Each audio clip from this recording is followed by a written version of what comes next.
MovieStarPlanet 2 is the biggest game out of the three. It's the newest game from the company and the game is being worked on the most by the developers.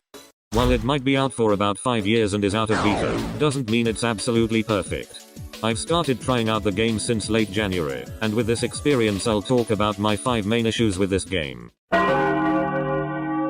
gameplay of MSP2 is very simple and can get quite boring very fast. There's only 2 game modes, Star Quiz and Dress Up.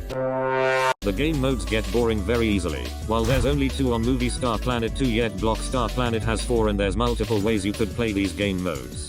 Each day you also get quests. You get 3 random ones but there's always 6 main ones. Regular users mainly do the pets and gifts one, and the one where you have to be number 1 on a round of Star Quiz if they are lucky to not get beaten by an user using Zeros. The other 3 quests require you to have VIP or to be rich. There's no way a regular user is going to waste 5 diamonds every day just for a quest. When you've completed the quests, what else do you really do? Yeah, sure, the game may be about socializing, but it doesn't seem like anyone really talks in chat rooms. The events are very boring. It's literally whoever is the richest wins. Here's how the summer one went. You pick up coconuts from the ground.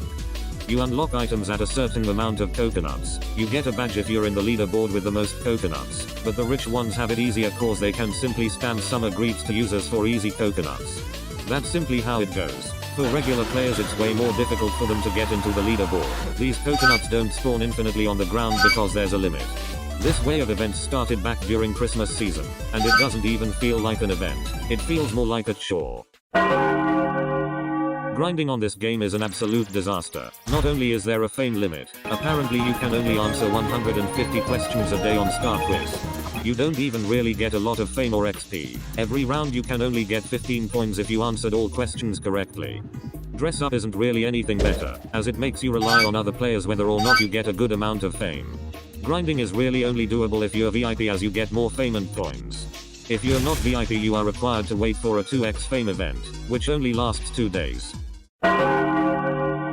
Competitions on MovieStarPlanet 2 isn't the same as it is on BlockStarPlanet. On MovieStarPlanet 2 you don't get awarded VIP like on BlockStarPlanet. Instead you get 100 diamonds and 10k coins. There can also only be 3 winners, meaning you have a slim chance of winning unless you're playing on a server with barely any players. What makes this even worse is that these competitions aren't actually being judged. Apparently they are all being automatically chosen. MovieStarPlanet 2 unfortunately uses AI very frequently in their backgrounds.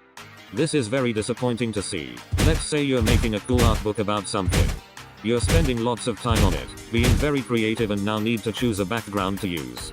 Only to see the only fitting background to be a soulless, lazy, sloppy AI background, which would instantly ruin your art book, as you put so much effort into it being creative and unique. BlockStarPlanet has never used AI, and seeing the newest game having AI used is just sad.